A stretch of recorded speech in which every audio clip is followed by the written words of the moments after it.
old or, you know,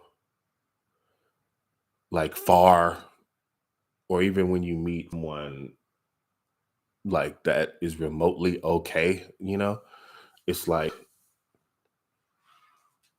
nah, you know what I'm saying? So anyway, I'm talking to this chick on there and she's like, "What are you doing?" Basic conversation. I'm like, just woke up watching Walking Dead, and she tells me she can't, or she started that show but never continued it. And I'm like, why? I'm like, she's like, how many seasons is it? I'm like, it's 11 so far. And she's like, oh no, it's a no for me, dog. She did what's the dude, Randy Jackson from American Idol? She did that. That annoyed me. Just the fact that I get she was copying, uh, that guy, copying the show, but that annoyed me. And two things on top of that annoyed me. The fact that she said, it's a no for me, dog, but then also that you said you didn't like one of my favorite TV shows. I don't know you enough for me to say, oh, that's okay. But I also don't know you enough to care that you don't like it. So my response was, all right, not your thing. I thought it was like, I was like, you got a low attention span, you know what I'm saying? You can't watch a show for an hour. But she said it's not that. She just can't see herself watching a show that she didn't get into in the beginning. That annoyed me. And that is part of my problem because I don't care about nothing that much. Like, I mean, a new person, I don't care about you like that to care. Like, you know, I'm not saying I wouldn't continue to talk to her, but you know, so I'm like, what am I supposed to do as far as dating apps? I don't think it's gonna work for me. So that's a no for me, dog. Ha ha ha. You get it? Um. So yeah, caught the Roni. That was a new one for me. Somebody called it the Roni. Hold on, Alexa, lights on. I'm trying to stream this on YouTube too. Quality is very bad, and I'm live. Um. But anyway, it sucks. It definitely sucks. But that brings me to my next topic, you know, and I'll transition it like this. Have you ever dumped someone and not cared how they felt at all, and you were able to move on easy? Hmm? You ever done that? Yeah, I have. A few times when I was a child. In elementary, I did it. It was like, I don't like you anymore. I'm going to go over and talk to her now. And then I did it when I was a little older, when I got my first girlfriend. I feel like that's kind of where some of my karma comes from. But it is it is what it is. But the reason why I asked that is because last week I was thinking about this situation about how, some people get out of relationships and they don't, it's, you don't see them in pain. You don't hear them talk about it. They really just move on. They not necessarily move on to another person, but you see it on TV shows all the time. Somebody gets dumped and it's just like they might trip for a day or two, and then it's just like, oh, they're back out there dating. Or you might hear about a friend in a breakup, and you know 2 months later they're dating again, or not even 2 months, less than that. Oh yeah, I'm talking to somebody, blah blah blah. The theory that I came up with is that the reason why some people are able to do that is because the person that they got dumped by, or the person that they dumped or left, whatever, however nice you want to put it, is because they didn't feel like that person was like one of one.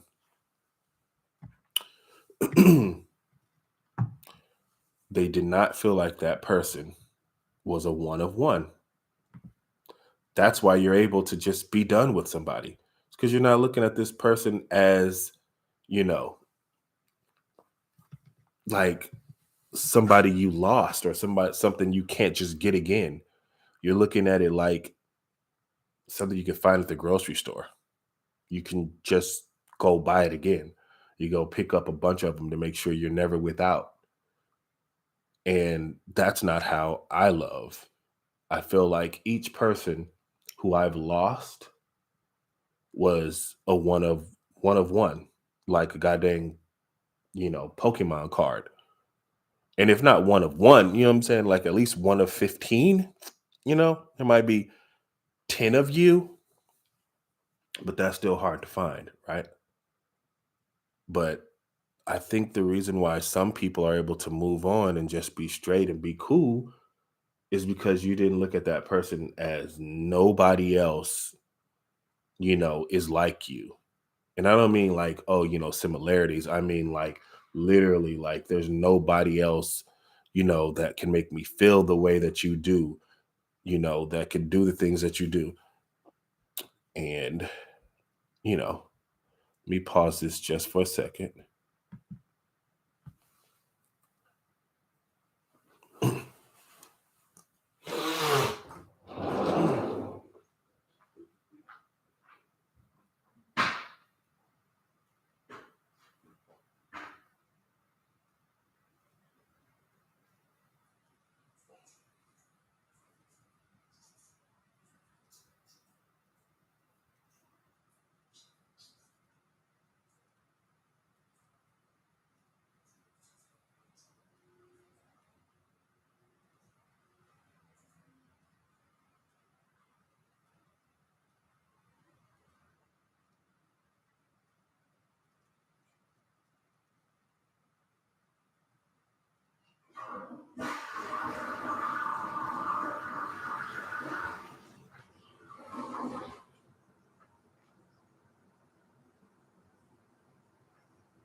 All right.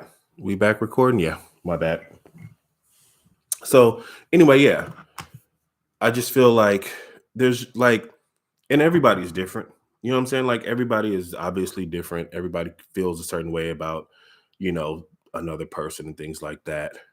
And this isn't, you know, directed towards, anybody in particular or, I'm speaking general because this is just something that I just thought of.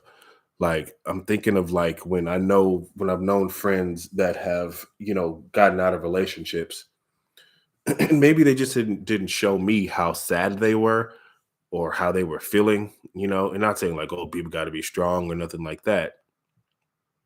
But I just, I don't think I've witnessed it the way I've personally experienced it. I've not witnessed it from other people.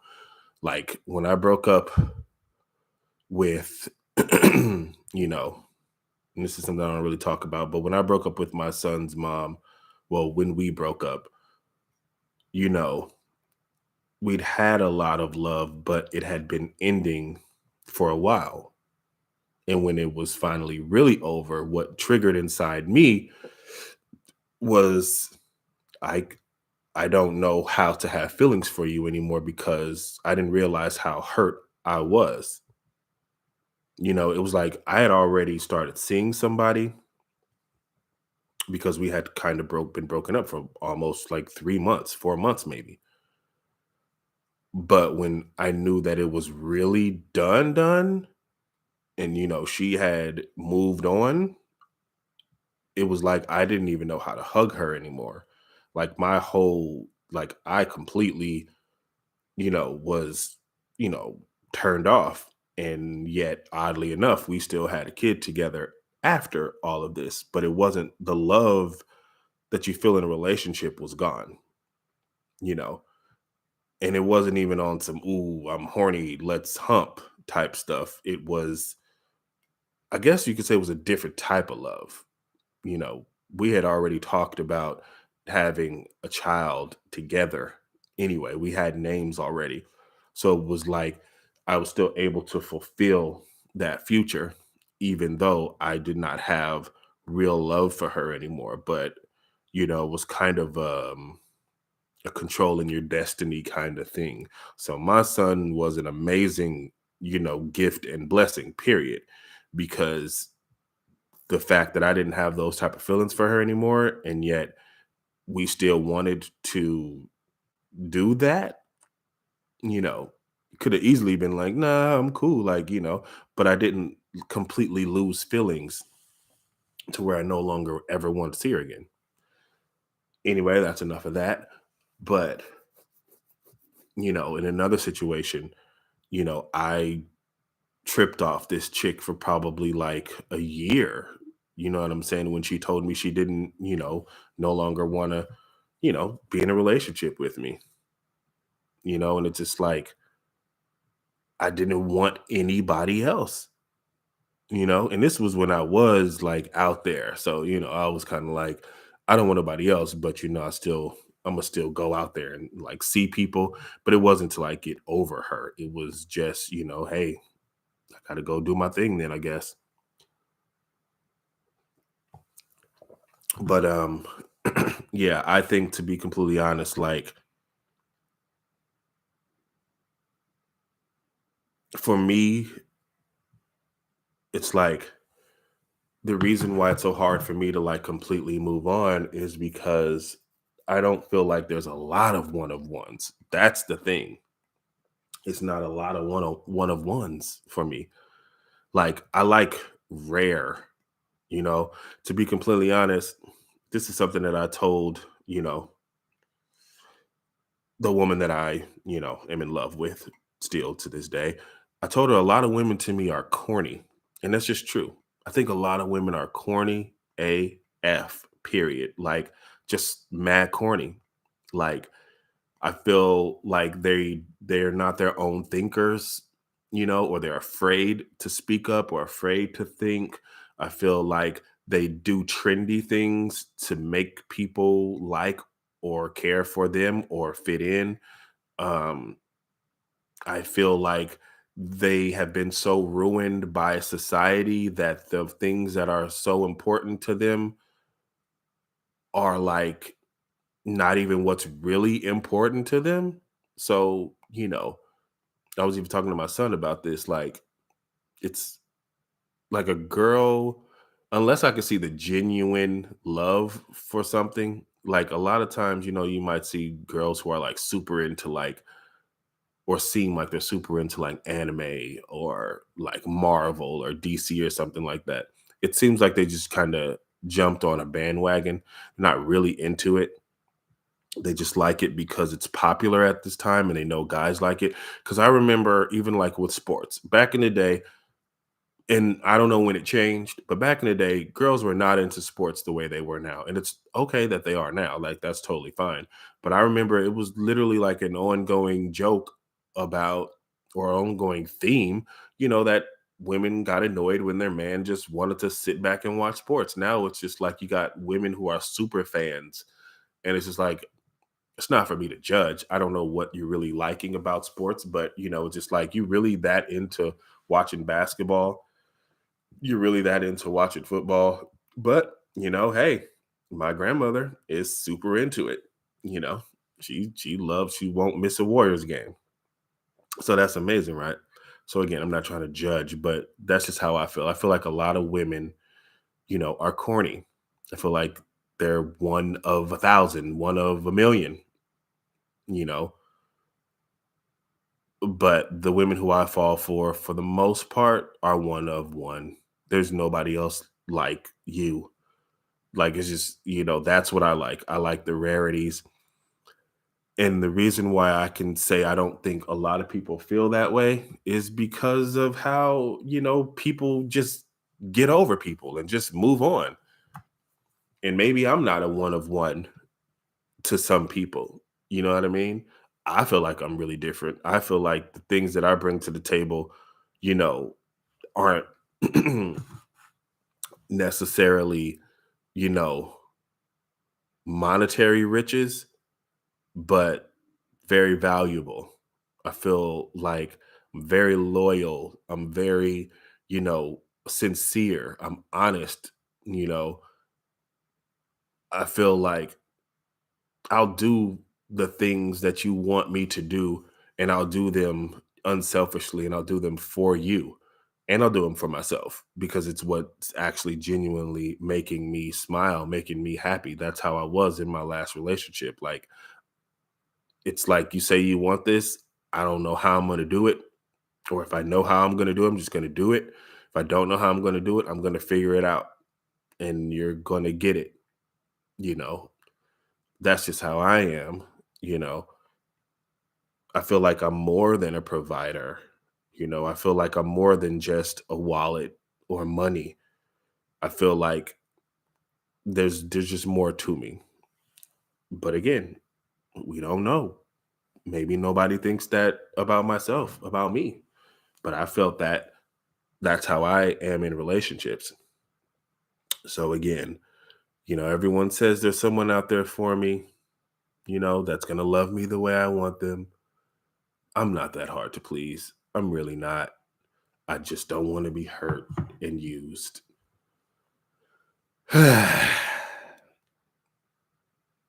So now let's talk about a crush. So I was watching the new season of Walking Dead, and the first time I saw this lovely lady on there, I was like, who is that?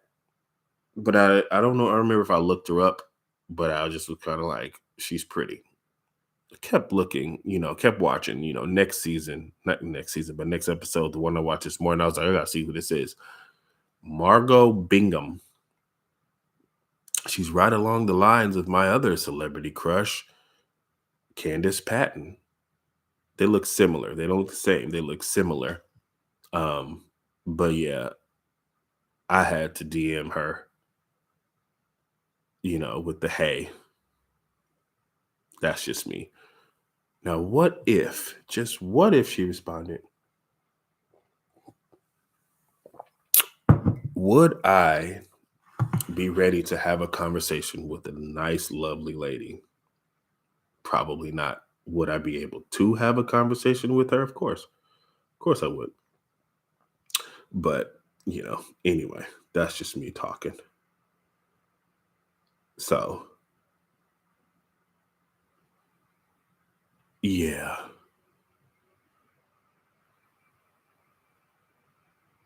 Walking Dead. Who's still watching? I love the show. Too bad I can't really tell too much about it. So this is my loose transition into Hold the Throne. Now, again, Hold the Throne is really about, I'm coming. It's about, I got something for the world. I'm just not there yet. So hold that throne because I'm going to be there to sit on it. I will be king of the world. I saw somebody the other day say, it's not that you don't have talent. It's just that you lack the consistency. And that was true. I mean, I was consistent for about a good year with some breaks. But, I'm trying to get back to it. So I'm going to try to stay as consistent as possible. I know last week I said that I would be dropping these once a week with a guest. But again, caught COVID. Unbelievable. but also, I haven't really reached out to anybody to be a guest on the show. So just out here now. Things that I'm excited about. Atlanta is coming back finally. And today they dropped the trailer. Have no idea what was in the trailer, but my predictions for Atlanta is because this is something that I rewatched it, right? I rewatched Atlanta. Thing is, I didn't realize that time on Atlanta was just going by. So if you remember the beginning, um, Donald Glover's character, worked at an airport. And this is pretty much just a recap, but also my predictions. He worked at an airport. He found out his cousin was, doing music, or, he had an idea like, I'm going to help him because I can't work here anymore. And I don't think he worked at the airport. He worked at the airport, but he was like, kind of like a promo guy there, whatever. Anyway, long story short, well, actually, it won't be a short story, but anyway, he goes to his cousin and offers to be his manager. From him offering to be the manager, somehow he becomes the manager and starts getting him gigs in that first season. I don't remember if it was the first or second season, but remember his girlfriend gets fired from her job, but they didn't stop like losing money or anything. He continued to be his manager, so he was getting money and taking care of his family. By the second season, Paperboy, the rapper, was he was already like a celebrity now. He wasn't just a hood rapper anymore, which is why by the end of that season, he was about to go on a tour, like an international tour. Like there's little things that you just don't notice. Like I'm trying to remember if the baby was like a baby in the first season, but by the second season, his daughter was like a daughter. Because I remember, yes, the girlfriend played by Zazie Beats. Remember, she used the baby's diaper.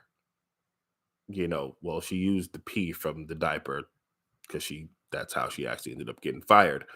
But then towards the end of the second season, you now see like this little girl is like walking around and stuff. Remember the first season, he was like holding her like a baby. So I could be wrong. Maybe I just wasn't paying that much attention. But anyway, I've noticed like the time frame, they don't really tell you how long this has been going on. You just kind of think it's just one long, you know, month or 2 months, but time is really, really, really going by.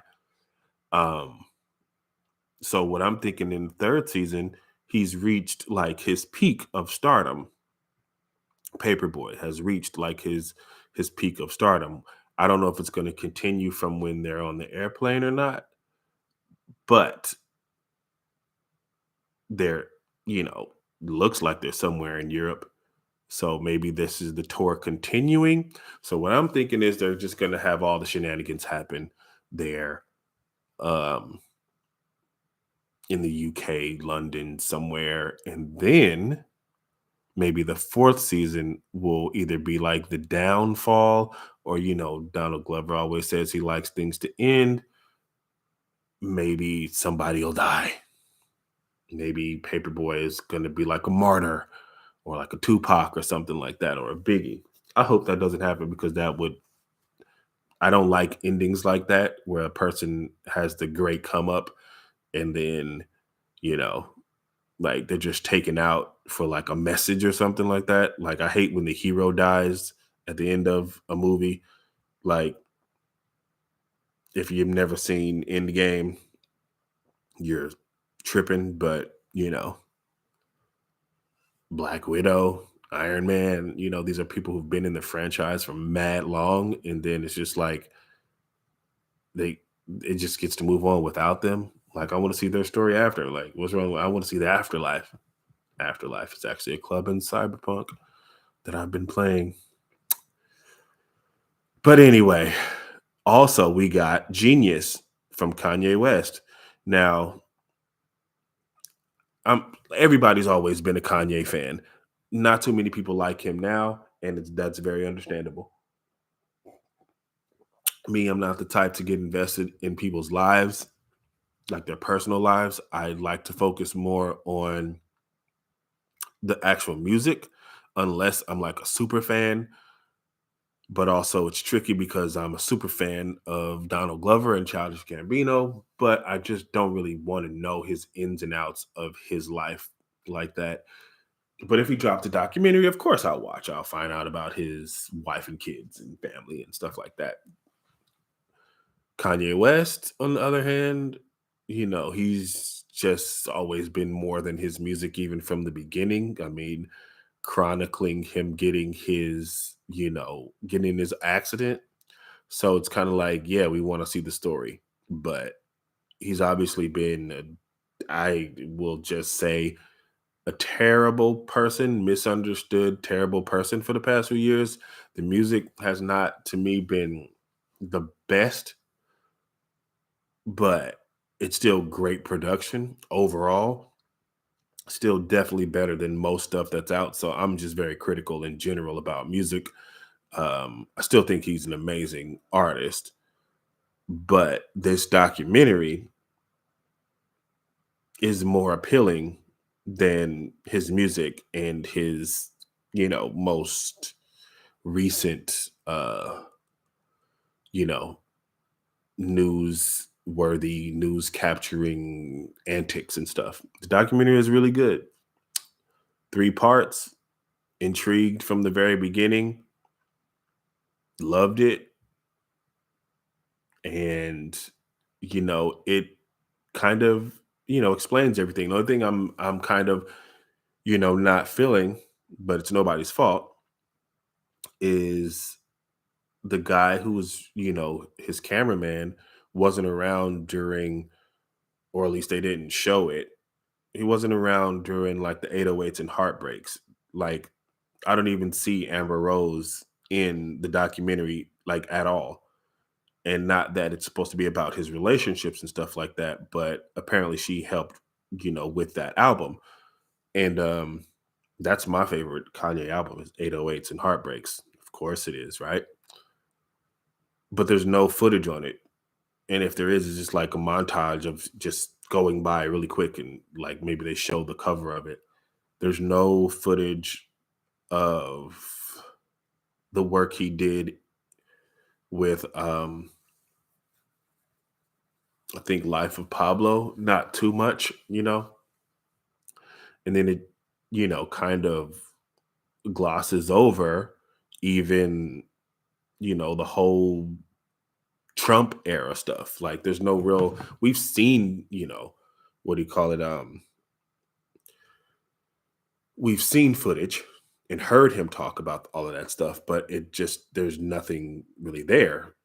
So that to me kind of makes it kind of weak, not horrible, because there's still so much stuff. But really, if you watch it, it's more so about his upbringing and showing his mom and how much she loved him and stuff like that. And that's the good stuff about it. That's why it's a great documentary. It shows his real beginnings, like the raw footage, his conversations, and how he felt about his music and how he felt about himself.